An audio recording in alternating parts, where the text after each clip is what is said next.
Olá a todos, começando mais um Meu Entrevista. Hoje a gente recebe o prefeito de Ilhabela, Toninho Colucci. É uma honra recebê-lo. Prefeito, obrigado pela presença. Rubens, é um prazer para mim estar aqui mais uma vez, prestando contas, afinal de contas, né? Vamos lá de novo, né?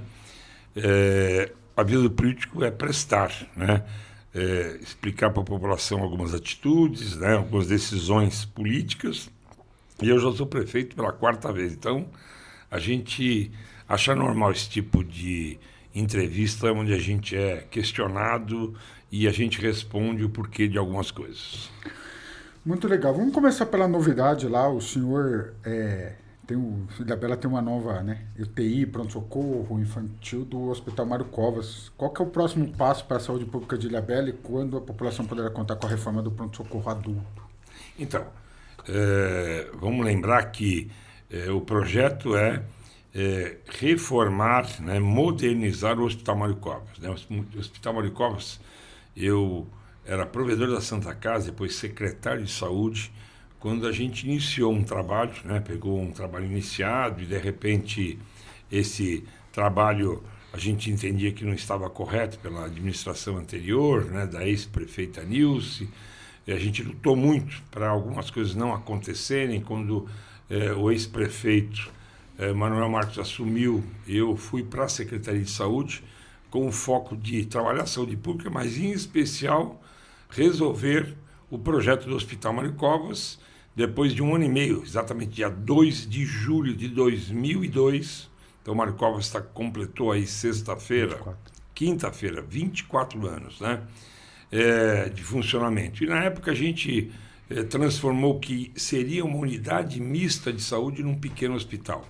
E eu disse na época, até para o secretário Guedes, que era o secretário de saúde, para o Geraldo Alckmin, que era o nosso governador, que aquele hospital nos resolveria por 20 anos. E passaram os 20 anos, né? 24 anos depois, né? A gente inaugurou mais alguns novos setores. O projeto é praticamente triplicar o tamanho do Hospital Mário Covas. Nós tínhamos recursos provenientes dos royalties, a gente guardou esses recursos, né? A gente fez esse planejamento, executou um projeto e a gente está aí, como eu digo sempre, trocando a roda do carro com o carro na estrada, né? Então a gente está passo a passo, setor a setor, né? Refazendo, remodelando, ampliando. E a gente espera até o final deste ano completar o projeto, que vai, como eu disse, triplicar o tamanho do hospital e vai modernizar o hospital. O hospital que não tinha uma UTI. Eu, na época de prefeito, em 2015, criei 2 leitos de apoio à vida, que era quase uma UTI. Saí, o prefeito que me sucedeu pegou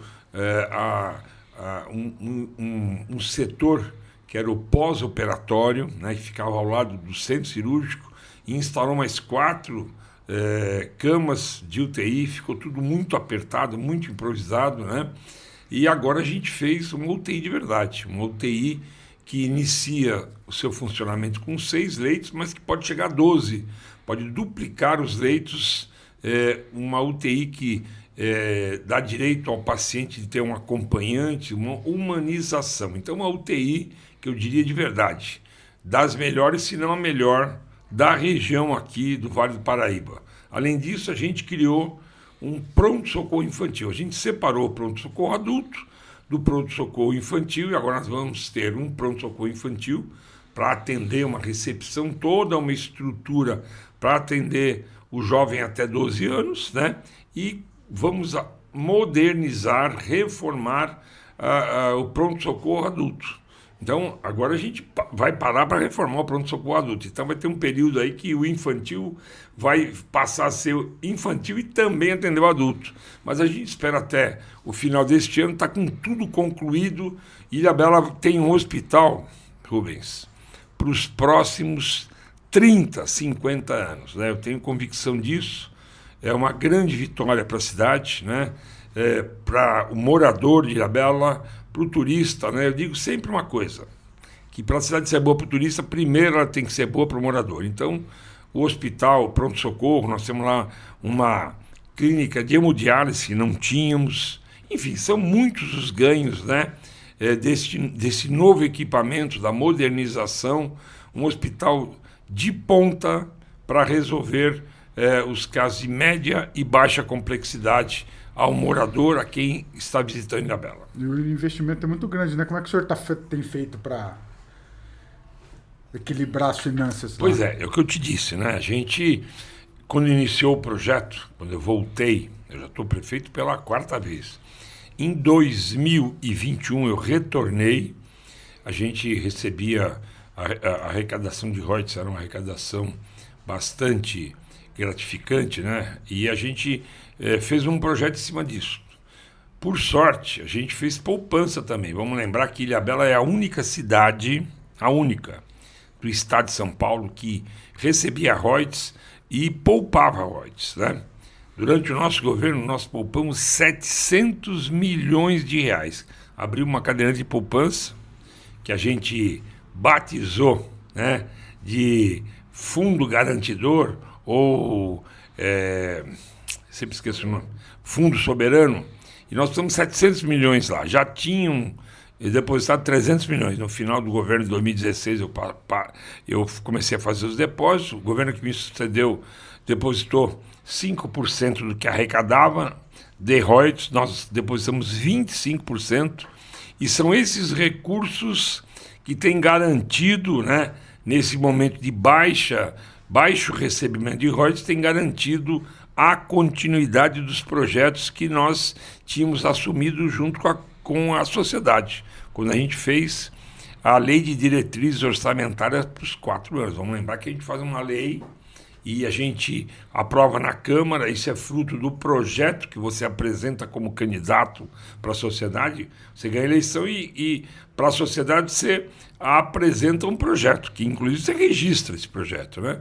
Isso vira uma lei, que é a Lei de Diretrizes Orçamentárias, depois vira a Lei Orçamentária Anual, o que daquele tudo que você pretende fazer em 4 anos, você divide ano a ano. Então, para garantir a execução disso, nós fomos lá e resgatamos da nossa poupança, do Fundo Soberano, recursos para garantir essa execução. É um investimento caro, mas é para os próximos 50 anos, né? Para garantir a vida das pessoas. E a população reconhece isso, tanto que a aprovação desse investimento é enorme, os resultados são enormes. Tenho convicção de que é algo que todos se beneficiam. E muito bom, muito bom.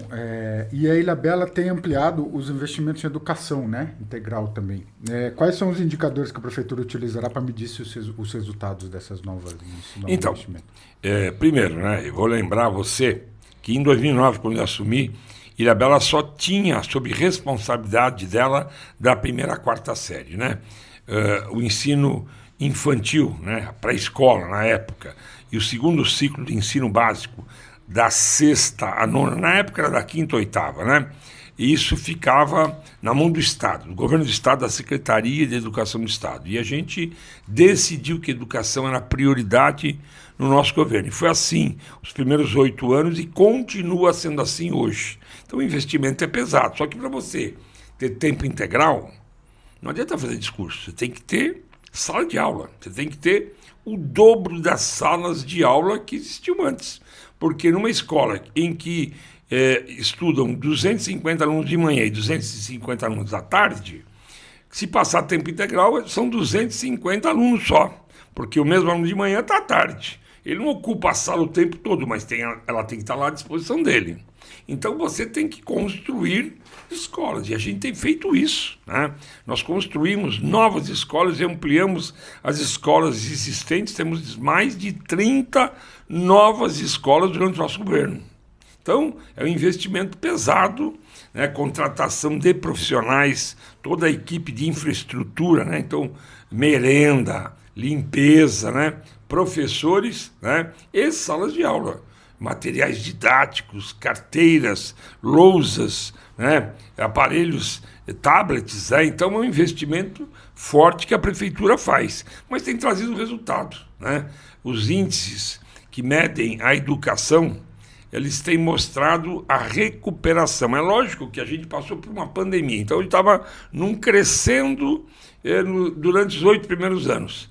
Quando eu volto em 2021, Ilhabela já estava há 300 dias sem aula. Você imaginou o que é isso?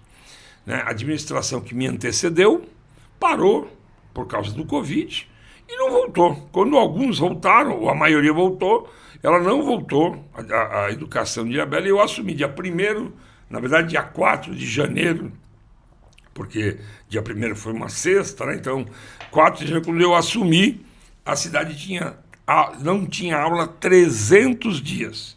Só para você ter noção, no dia 28 de janeiro, ou seja, 24 dias depois, nós já tínhamos aula acontecendo em Ilhabela, mas nós passamos pela loucura do ex-governador, lá o calça curta, o Dória, né? Então uma hora estava fase laranja, fase vermelha, fase roxa, fase preta, corta 30, 40, 70, foi um inferno a retomada, mas a gente conseguiu mesmo assim, e os números têm mostrado que tem sido importante esse investimento, a gente tem tido resultados na melhoria dos índices que medem a educação, alunos premiados, a gente percebe que tudo que a gente tem fez os primeiros 8 anos e continua fazendo agora, tem trazido resultados. A gente criou a nossa IETEC, Ilhabela Escola Técnica, uma escola técnica do município, custeada com recursos de construção, royalties, de manutenção, royalties. Nós levamos professores aqui do SENAC, do SENAI, do Joga Junto, né, para dar cursos que a gente entende serem necessários. Nós criamos a escola cívico-militar de ensino fundamental da 5ª à 9ª série, da 6ª à 9ª série, nós temos 3 escolas municipais cívico-militares. E a primeira escola de ensino médio cívico-militar municipal no estado de São Paulo. Então a gente está dando opções de estudos, de formação para os alunos. Ninguém é obrigado a ir para a escola cívico-militar. É uma vontade da família. Então a gente tem investido em tudo isso e a gente tem visto a satisfação dos alunos, dos pais e os resultados que a gente está colhendo. Para a gente finalizar, prefeito, fala um pouquinho para a gente, vem aí a Semana Internacional de Vela, número 53, é a semana mais importante aí, né? Uma das semanas mais importantes da cidade. De 24 a 1º de julho, é isso? Então, nós temos 2 etapas, né? Na verdade, é a Copa do Mundo da Vela Sul-Americana. Não é só importante para Ilhabela ou para a nossa região metropolitana, é importante para o Brasil e para a América Latina. Né? E a capital da vela, Nossa, né? Sim, não é à toa que Ilhabela é a capital da Vela. O Robert Scheid é de lá, né? Sim. Então a gente tem esse pessoal treinando, ele não é de lá, mas ele usa a nossa raia, né? Sim. O nosso canal para fazer os treinamentos. Vamos lembrar que a vela traz medalhas olímpicas, é um dos esportes que mais medalhas olímpicas traz para o nosso país. Nós temos uma escola de vela que forma esportistas que vão disputar medalhas, mas que trabalham, que acabam se formando no mar e trabalhando nessa atividade, né? Então, famílias que são sustentadas por essa formação que a gente faz na escola de vela e, lógico, a prova, né? Durante esse período agora de julho, né? Primeiro a etapa dos monotipos, que começa agora na quinta-feira já, né? Dia 9, feriado. Aliás, feriado paulista, a gente tem que ter orgulho. Nós, paulistas, temos que ter orgulho desse feriado, criado pelo Mário Covas, que lembra a luta dos paulistas contra a ditadura de Getúlio Vargas. E lá em Ilhabela a gente tem uma festa que já está no 12º ou 13ª etapa, que é o FestFan, que é o Festival de Fanfarras Escolares, né, que é disciplina, é bacana, são desfiles, então a gente realiza isso na manhã do dia 9 de julho, a partir das 8 horas da manhã, e na sequência a gente abre a semana de monotipos. Semana Internacional de Monotipos, são mais de 200 embarcações, pequenas embarcações, de 1 ou 2 tripulantes, né? E que vão para a água, né? E é a nossa formação dos futuros esportistas que vão disputar a Vela Oceânica, que vem na outra semana. Então, é uma semana, um mês de muita festa na ilha, sem esquecer das nossas baleias, que vão ali dividir ali a atenção no mar com os nossos esportistas velejadores. Então, é a baleia acontecendo, são as provas de vela, na primeira semana os monotipos, na segunda semana os veleiros oceânicos. A gente abre domingo com a Boreste, Alcatraz por Boreste, uma prova extremamente importante e desgastante, a primeira prova, e depois, a partir de terça-feira, todos os dias, provas acontecendo ali na nossa raia, naquele canal. Então, quem me ouve está convidado para participar conosco dessas grandes festas, desse momento especial que Ilhabela vive. Eu estou recebendo o título de cidadão joseense. Então, para mim, é um orgulho enorme, né? Porque eu tenho uma história aqui na cidade, né? Eu me formei na Unesp em 1983. Eu acho que você não tinha nascido ainda, tinha? Mas andava de fralda ainda, né? Então, eu me formei, em 80 eu ingressei na Unesp, fui presidente do centro acadêmico aqui 3 vezes, fui presidente do diretório central da Unesp, depois eu trabalhei aqui como oficial do quadro de saúde da Polícia Militar. Eu ingressei na Polícia Militar em 86, trabalhei aqui no CPI 1. Então eu tenho trabalho feito aqui na região, tenho muitos colegas, embora não seja de São José dos Campos, sou paulistano, nasci na Lapa, mas eu tenho muitos colegas formados comigo na faculdade de odontologia. Eu ingressei na Univap, fiz Direito na Univap, não terminei o meu curso de Direito, então eu não tenho OAB, mas eu fiz aí 4 anos de Direito na Univap. Então eu tenho uma história estudantil, uma história universitária. Além disso, fui presidente do Conselho de Desenvolvimento Metropolitano por 2 vezes, né? Uma no meu segundo mandato, aliás, de 2012 a 2015, fui 2 anos presidente do Conselho de Desenvolvimento Metropolitano e agora fui mais uma vez eleito presidente do Conselho de Desenvolvimento Metropolitano. Então, esse trabalho que eu fiz regional e toda essa minha história com São José dos Campos, com muitos amigos, trabalho feito, formação feita, me fez ser lembrado para ser agraciado com esse título de cidadão joseense. Eu tenho muito orgulho dessa cidade. Eu que cheguei aqui, como eu te disse, em 1980, uma cidadezinha pequena. A gente dormia de porta aberta. Na verdade, a gente tinha só uma empresa de ônibus, né, na cidade. Era uma cidade do interior, né? E hoje, São José dos Campos é uma cidade se não a mais moderna do estado de São Paulo, uma das mais modernas, né? Com quase 1 milhão de habitantes, né? Então, ser cidadão joseense, para mim, é realmente um orgulho. Eu estou muito feliz. E é bom o senhor explicar, né? Porque às vezes as pessoas olham e falam, mas ele é prefeito de Ilhabela, o que ele tem a ver com São José? E o senhor já acabou de explicar o que o credenciou a tal... Sim, como eu te disse, eu fico muito feliz. Eu tenho muito orgulho de ter, de alguma forma, marcado meu nome na história de São José no passado, né? Fui presidente do centro acadêmico aqui, imagina. Na época, prefeito era o Bevilacqua, sucedido pelo Robson Marinho, né? Sim. A gente fazia um trabalho bacana na faculdade, atendia os alunos das escolas municipais.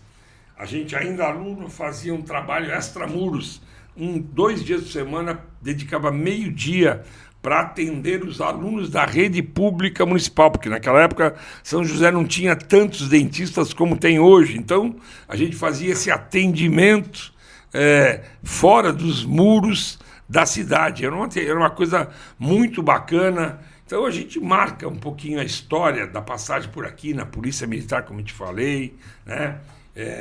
na presidência do Conselho de Desenvolvimento Metropolitano. Então, ser lembrado e ser agraciado com esse título me deixa muito orgulhoso, e eu quero repartir com todos os amigos, todos que me conhecem, esse enorme prazer de ser cidadão joseense.